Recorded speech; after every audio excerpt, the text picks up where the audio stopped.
안녕하세요. 미술과 표현 9번째 시간 입체, 재료와 기법을 확장하다를 설명할 조이쌤이에요.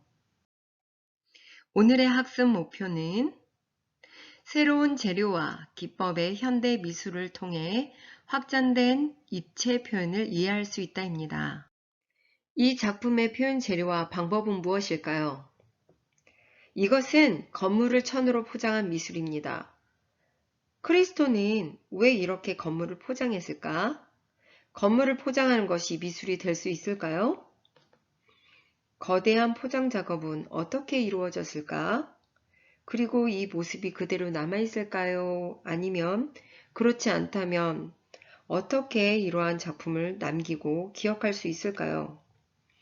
오늘은 입체 표현에 활용될 수 있는 재료에는 어떤 것들이 있는지 자유롭게 상상하며 공부해 볼 거예요. 전통적인 미술의 재료나 표현이 아니어도 미술이 될 수 있을까요?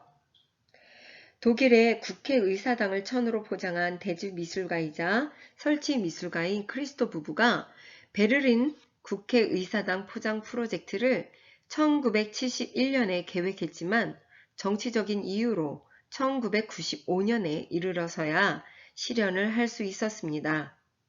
이 프로젝트를 준비하기 위해서 그려진 크리스토의 많은 드로잉들과 7, 80년대를 거치면서 이 포장을 공식적으로 허가받기 위해 여러 가지 노력과 편지들 그리고 이러한 경론을 벌이는 정치인들의 사진들은 이 이벤트가 얼마나 힘든 과정인지 잘 보여주고 있습니다.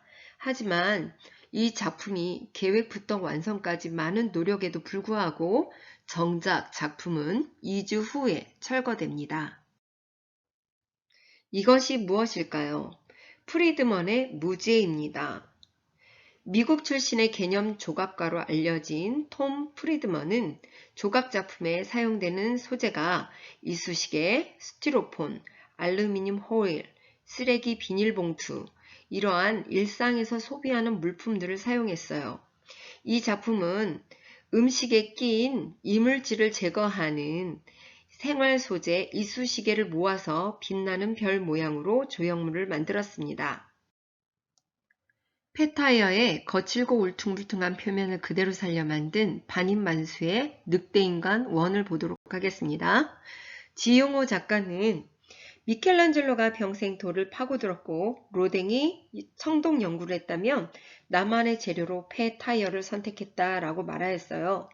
타이어는 다양한 패턴과 훌륭한 질감을 가지고 있고 보존성도 매우 뛰어난 재료예요. 질기고 단단하면서 자를 수 있고 구부릴 수 있는 이 재료로 그는 그로테스크한 조각을 여러 작 만들어냈습니다.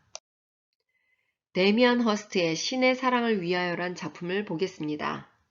허스트는 어린 시절 엄마에게 그림을 배웠으며 청소년 시절에 인체를 그리려고 영안실에 드나들면서 삶과 죽음을 자연스럽게 받아들였죠. 이 작품은 다이아몬드 8601개를 사람의 두개골에 일일이 박아서 완성했습니다. 제작비만 약 210억 원, 경매 당시 우리나라 돈 875억 원에 거래가 됐습니다. 죽음의 상징에 사치의 상징을 덮어 욕망과 죽음의 관계를 제시하였습니다. 오른쪽의 신미경의 비너스 프로젝트는 유학을 가기 위해 런던을 방문했던 작가가 영국의 박물관에서 서양의 대리석과 비누의 질감이 유사하다는 것을 발견하고 비누로 멋진 고대의 조각품을 재현시키고 복제하였습니다. 작가는 유물의 새로운 번역을 통해 원본의 문화사적 가치와 복제 작품의 실존적 가치를 보여주고자 하였습니다. 비누와 보석, 천지 차이죠? 이것은 무엇일까요? 언뜻 보기에도 굉장히 흉측하죠? 동물 박제로 만든 사람의 머리 형상 실루엣입니다. 쓰레기를 예술적 실루엣으로 해석한 노블과 웹스터는 집고양이가 물고 온 생물을 박제하여 조합하고 빛으로 이를 비춰서 벽에 그림자를 만들어냈어요. 그런데 이 박제의 모양이 비춰진 그림자는 사람의 머리 형상을 하고 있죠. 약간 끔찍해요. 이체 재료는 선재 구성, 면재 구성, 양재 구성으로 이루어져 있어요. 언뜻 보기엔 해바라기 씨를 바닥에 깐 것 같은데 자세히 보시면 이것은 도자기로 만든 해바라기 씨입니다. 이것을 만들기 위해서 약 1600명의 중국 장인들이 일일이 하나씩 도자기를 채색하고 완성했다고 해요. 정말 대단한 노력이 아닐까 싶습니다. 서도우 작가는 미국 유학 시절 처음으로 거주했던 3층 주택을 실물 크기로 천을 통해 건축을 완성했습니다. 천을 떠내는 작업을 통해서 개인에게 친숙한 옷 같은 공간, 차곡차곡 접어서 어디든 들고 다닐 수 있는 이동 가능한 공간을 표현했어요. 자전거 바퀴와 등받이 없는 의자, 서로 아무런 관련이 없는 일상용품을 엉뚱하게 결합하여 새로운 미적 의미로 부여하였습니다. 자전거 바퀴도 등받이 의자도 공장에서 이미 만들어진 레디메이드라고 합니다. 이러한 기성품들을 조합하여 새로운 창작물로 만들어내는 거죠. 새로운 이미지로 재탄생되는 건 작가의 개념에서 탄생된 것이죠. 그래서 개념 미술이라고 합니다. 퍼포먼스 아트는 길버트와 조지처럼 직접 몸에 페인트를 바르고 음악에 따라 움직이는 퍼포먼스를 실행하는데요. 노래하는 조각은 곧 작가 자신이죠. 예술의 표현 방식을 확대시키고 일상의 삶이 예술 그 자체가 될 수 있음을 표현하였습니다. 이 작품은 기성 이미지와 실제 오브제를 표현해 덧붙여 만든 회화, 캔버스에 박제된 독수리, 사진, 천, 각종 사물들을 붙여서 만든 콤바인 페인팅입니다. 콤바인, 연합하다, 페인팅, 그림. 그래서 콤바인 페인팅은 콜라주의 확대된 개념으로 2, 3차원적 물질을 회화에 도입하는 미술 운동이었어요. 그래서 어셈블리지라는 용어가 있는데요. 이 어셈블리지는 집합하다, 조립하다 이런 의미입니다. 평면적인 회화에서 3차원의 그 의미를 부여하는 기법으로 우리 주변에 흔히 볼 수 있는 여러 가지 잡다한 물건들을 2차원 또는 3차원적 표현에 집합시키는 것이죠. 자세히 보면 박제된 독수리와 뭐가 매달려 있고요. 그리고 천이 덕지덕지 붙어 있죠. 이런 것들은 결합해서 만든 콤바인 페인팅, 어셈블리지입니다. 방금 보신 라우젠버그의 콤바인 페인팅과는 다르게 지금 보시는 뮤의 마스크 2는 43살에 자신의 얼굴을 아주 정교하고 사실적으로 표현한 작품인데요. 이렇게 아주 사실적인 작품을 극사실주의라고 합니다. 미세한 주름, 털, 살결 이런 것들을 마치 실제적으로 있는 것처럼 표현한 극사실주의 작품이죠. 아이가 태어나면 엄마가 천장에 걸어주는 거 있죠? 그걸 모빌이라고 합니다. 이 모빌이라는 용어가 바로 미술 용어인데요.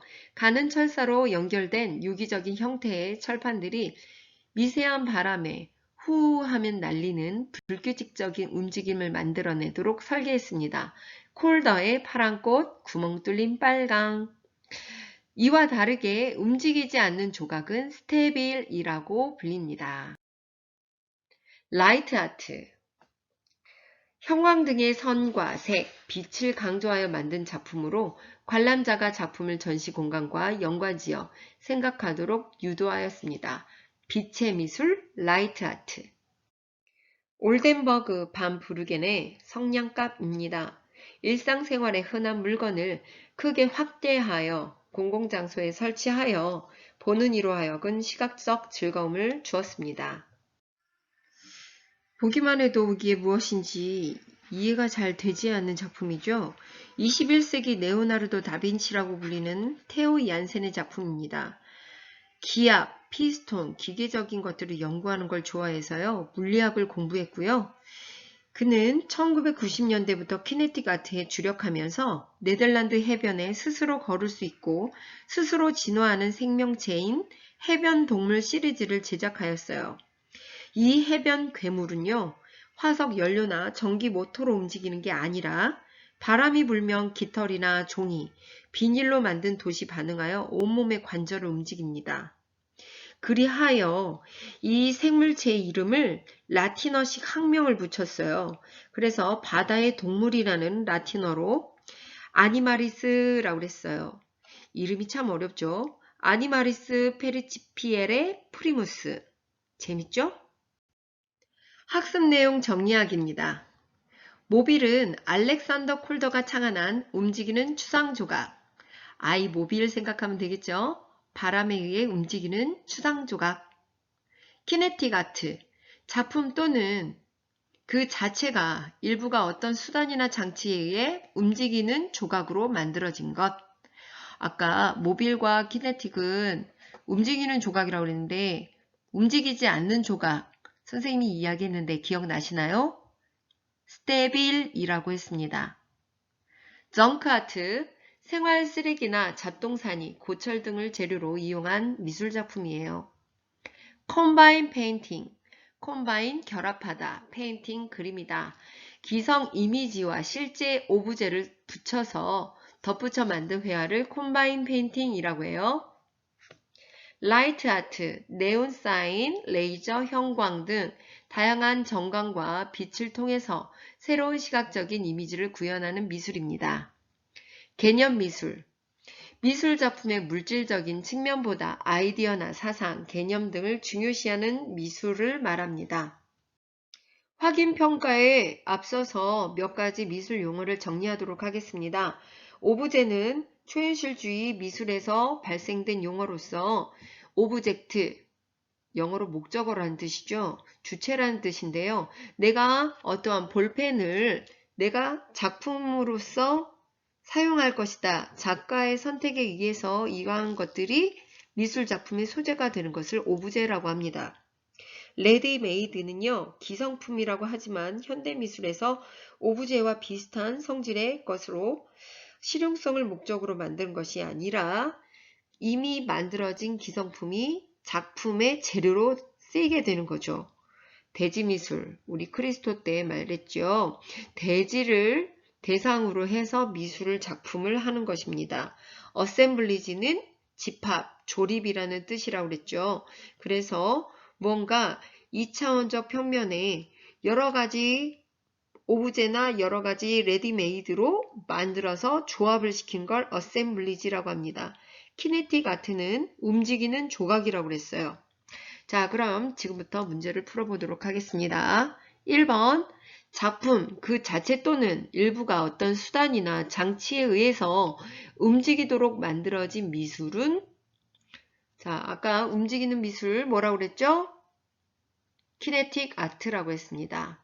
다음 중 선재 구성의 재료로 적절하지 않은 것은 철사, 시멘트, 실, 나무젓가락, 빨대. 자, 지금 여러분들 요소를 한번 살펴보면 한 가지 빼놓고는 다 선적인 요소가 있어요. 자, 선적인 요소가 아닌 것은 바로 2번 시멘트입니다. 오늘은 여러분과 함께 이체 조형에서 여러 가지 표현 기법과 다양한 재료들을 살펴보았는데요. 어떠셨나요? 재밌었죠? 자, 이제 다음 시간에 또 만나겠습니다. 여러분 안녕.